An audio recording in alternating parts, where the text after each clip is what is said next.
തമ്പുരാനത് പറയും. ടെലിഗ്രാം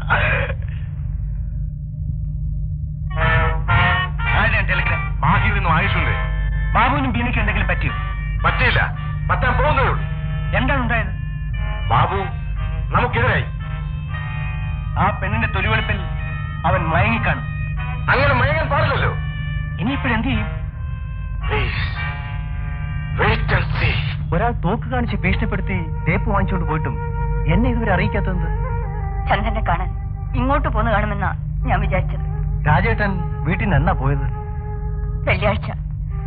ആവശ്യമില്ലാത്ത ഈ എടാകുടത്തിൽ ചെന്ന് ചാടി വല്ല അപകടം പറ്റി കാണുമോന്ന് എന്റെ പേടി. ഏയ്, അങ്ങനെയൊന്നും വരില്ല. ചന്ദ്രൻ പറഞ്ഞ ജോലി സ്വീകരിച്ചിരുന്നെങ്കിൽ സമാധാനമായിട്ട് വീട്ടിൽ കഴിയാമായിരുന്നു. ഇനി അത് പറഞ്ഞിട്ട് കാര്യമില്ലല്ലോ. ഏതായാലും വീട്ടിലേക്ക് പോയിക്കുള്ളൂ. ഞാനൊന്ന് അന്വേഷിച്ച് കണ്ടുപിടിച്ച് ആളെ ഇന്ന് തന്നെ കയ്യിൽ കൊണ്ടേപ്പിച്ചേക്കാം. പോരെ? അത് മതി. എന്നാ പോയിക്കുള്ളൂ.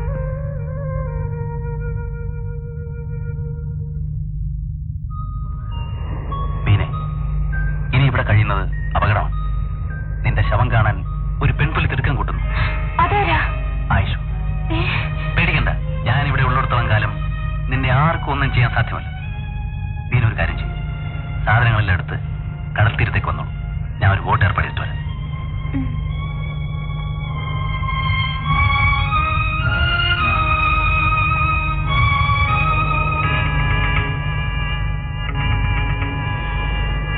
വഴി തെറ്റിയോ?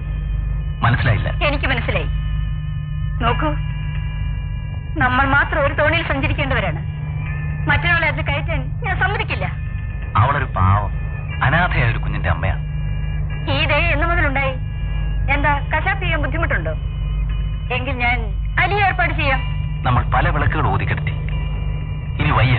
ബാബു, ഒരമ്മയുടെ സ്നേഹം എന്തെന്ന് ഞാൻ അറിഞ്ഞിട്ടില്ല.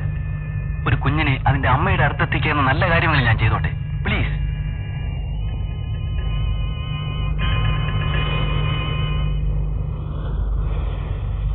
നിൽക്കണേ.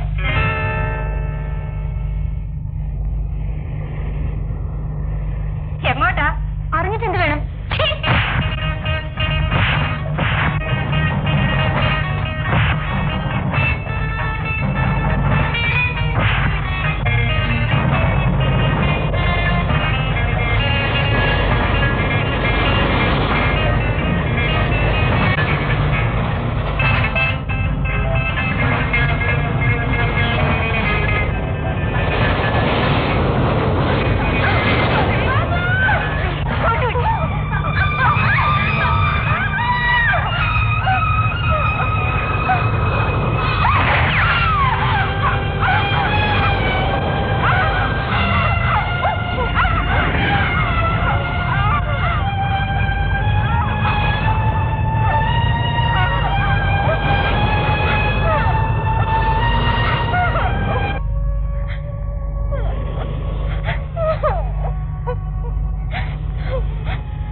ഭ്രാന്തുണ്ടോ?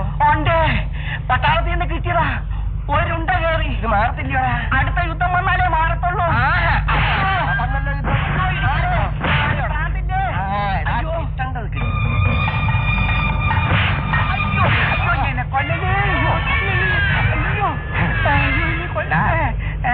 ഈ താടി നിന്റെ സ്വന്തമാണോടാ? അല്ല, ഇമ്പോർട്ടാ.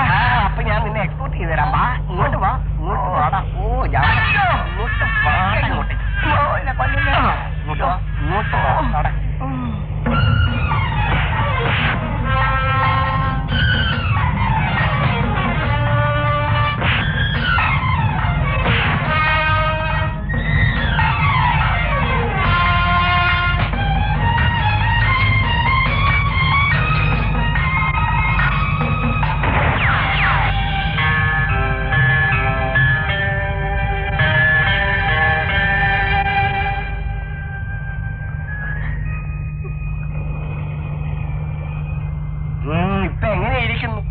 ഞാൻ പറഞ്ഞില്ലേ സാറേ, കഥയുടെ ക്ലൈമാക്സ് മാറിപ്പോയെന്ന്.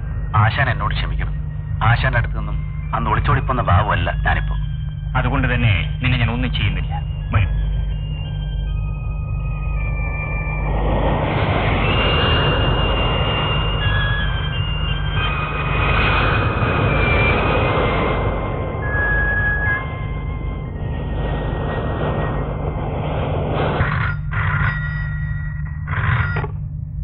Hello, Rajani here. ഞാൻ മസൂറാണ്. ചേട്ടൻ മാലിന്യ എപ്പോഴെത്തി? ഇപ്പൊ വന്നതേ ഉള്ളൂ. രജനി, കാര്യങ്ങളെല്ലാം കുഴപ്പത്തിലാണ്. കഴിയും വേഗം നമുക്കിവിടെ സ്ഥലം വേണം. എന്തുണ്ടായി ചേട്ടാ? ഇവിടെ ഞാൻ മാത്രമേ ഉള്ളൂ. ബേനി അവിടെ വെച്ച് കൊല്ലാൻ കഴിഞ്ഞില്ലേ? ഇനി എന്ത് ചെയ്യും ചേട്ടാ? മേനോനെ എങ്ങനെയെങ്കിലും കൊന്ന് അവിടെയുള്ള പണം മുഴുവൻ എടുത്തോണ്ട് നീ ഉടനെ ഇവിടെ എത്തണം. അദ്ദേഹത്തെ കൊല്ലാനോ? അതാ എനിക്ക് പേടിയാണ് ചേട്ടാ. പേടിച്ചോണ്ടിരുന്ന നമ്മൾ എല്ലാവരും അകത്താവും. എങ്ങനെയാണ് മേനോൻ അദ്ദേഹത്തെ കൊല്ലണ്ടെന്ന് ചേട്ടനൊന്ന് പറഞ്ഞുതരൂ. കൊല്ലേണ്ടത്. നിന്റെ കഴുത്തിൽ താഴെ കെട്ടിയ നിന്നോട് ഇത്രയും നാൾ കഴിഞ്ഞ എന്നെ ഈ വീട്ടിൽ വെച്ച് കൊല്ലാൻ നീ വഴികേടുകളല്ലേ? അമ്മയില്ലാത്തതിന്റെ മോക്ക് ഒരു സുരക്ഷ ഉണ്ടാക്കുമെന്ന് കരുതിയാണ് ഞാൻ നിന്നെ വിവാഹം കഴിച്ചത്. പക്ഷേ നീ ഒരു അസരവിത്താണെന്ന് അന്ന് ഞാൻ അറിഞ്ഞിരുന്നില്ല. സ്നേഹം നിറഞ്ഞ ഒരു അമ്മയുടെ മുഖം മൂടി അറിഞ്ഞുകൊണ്ട് നീ നന്ദിനെ കുഴിച്ചു. ഞാൻ പട്ടിയെ പോലെ വിറക്കുന്ന ഇറപ്പാറിയായ നിന്റെ സഹോദരന് ഞാനറിയാതെ നീ സംരക്ഷണം നൽകി. അവന് പണം ഉണ്ടാക്കി കൊടുക്കാൻ വേണ്ടി പാവപ്പെട്ട എന്റെ മകളെ ഭീഷണിപ്പെടുത്തി നീ ബലിയാണാക്കി. ഒടുവിൽ അവളെ കൊല്ലാൻ നീ ഏർപ്പാട് ചെയ്തു. പക്ഷെ ഈശ്വരൻ എന്റെ ഭാഗത്താണ്.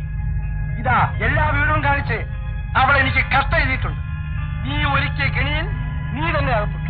ബാംഗ്ലൂരിലെ അനാഥാലയത്തിൽ ഏൽപ്പിച്ചിട്ട് പോന്ന എന്റെ മകളുടെ കുഞ്ഞിനെ നീ കൊല്ലാൻ ശ്രമിച്ചു.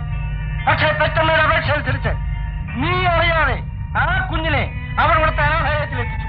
നിന്റെ കണ്ണിൽ പെടാത്തതുകൊണ്ട് ഇന്നും ജീവിതോടിരിക്കുന്ന ആ കുഞ്ഞാടി ഇനി എന്റെ സ്വത്തിന്റെ മുഴുവൻ അവകാശം.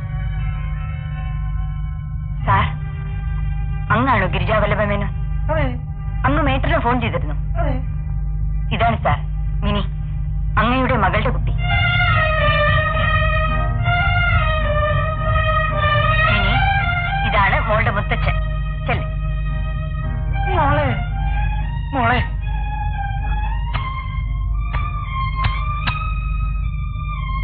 ടീച്ചർ, വളരെ നന്ദി. ഇനി ഇവരുടെ ചുമതല എനിക്കാണ്. ക്ഷമിക്കണം സാർ, അങ്ങ് ഫോൺ ചെയ്തനുസരിച്ച് കുട്ടിയെ കാണിക്കാൻ കൊണ്ടുവന്നാണ്. അമ്മ ഒന്ന് എഴുതി കൊടുത്താൽ മാത്രമേ അനാഥാലയത്തിൽ നിന്ന് വിട്ടുതരുള്ളൂ. ഈ കാണുന്ന സ്വത്തുക്കൾക്കെല്ലാം അവകാശിയായ എന്റെ മിനിയെ ഞാൻ നീ അനാഥാലയത്തിലേക്ക് അയക്കണോ? വേണ്ട, നമുക്കവളെ നരകത്തിലേക്ക് അയക്കാം. അങ്ങ് പട്ടിയെ പോലെ വെറുക്കുന്നു എന്ന് പറഞ്ഞ അതേ മധുസൂദനൻ തന്നെ എന്നെ പിടിച്ചു കൊടുത്താൽ 50,000 രൂപ സമ്മാനം കിട്ടും. എന്താ, ഒന്ന് നോക്കുന്നോ? അയ്യോ, അല്ല, ക്ഷമിക്കണം. എന്നെയും എന്റെ പെങ്ങളെയും നിങ്ങൾ പോലീസിൽ എത്തിക്കാൻ പോവില്ലേ? അതിനു മുമ്പ് നമുക്കിങ്ങനെ കണക്കുകൾ പറഞ്ഞു തീർക്കാറുണ്ട്. കണക്കുകളോ? അതെ, കൊല്ലും കൊലയുടെ കണക്കുകൾ. അത് ഇവിടെ വെച്ച് പറഞ്ഞാൽ ശരിയായിരിക്കില്ല. നമുക്കെല്ലാവരും കൂടി എന്റെ സംഘത്തിലേക്ക് പോവാം. ഇല്ല, ഞാൻ വരില്ല. വരും, വരും.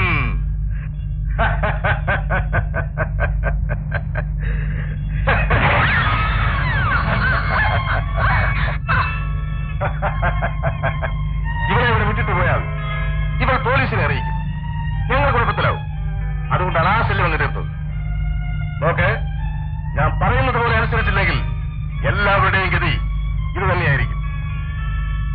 മര്യാദയ്ക്ക് ശബ്ദമുണ്ടാക്കാതെ എല്ലാവരും പോയി വണ്ടിയിൽ കയറ്.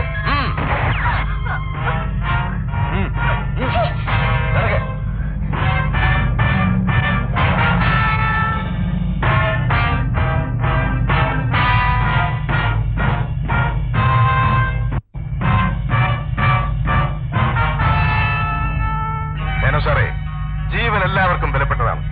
ഇവിടെ നിന്നും രക്ഷപ്പെട്ട് വേറെ എവിടെയെങ്കിലും പോയി ജീവിക്കാനുള്ള അന്ത്യശ്രമമാണ് ഞങ്ങൾ നടത്തുന്നത്. പോലീസ് ഞങ്ങളെ നിഴൽ പോലെ പിന്തുടരുകയാണ്. അതുകൊണ്ട് ആ പത്രം കൊടുക്കൂ. നിങ്ങളുടെ എല്ലാ സ്വത്തുക്കളും രജനിയുടെ പേർക്ക് ഇഷ്ടദാനം കൊടുത്തതായി അതിൽ എഴുതി ഒപ്പിട്ട് തരണം. ഇല്ല, എന്റെ സ്വത്തുക്കൾ ചില കാശ് കൊണ്ട് ഞങ്ങൾ കൊടുക്കില്ല. അമിതമായി പണം ആര് വാരിക്കൂട്ടിയാലും ആപത്താണ് സാറേ. മരിച്ചു കഴിഞ്ഞാൽ നിങ്ങൾ ഈ പണമെല്ലാം കൂടെ കൊണ്ടുപോകുമോ? നിങ്ങൾക്ക് ആലോചിക്കാൻ ഞാൻ 5 നിമിഷം തരുന്നു. 5 വർഷം വന്നാലും എന്റെ തീരുമാനം മാറില്ല. All right. Goodbye.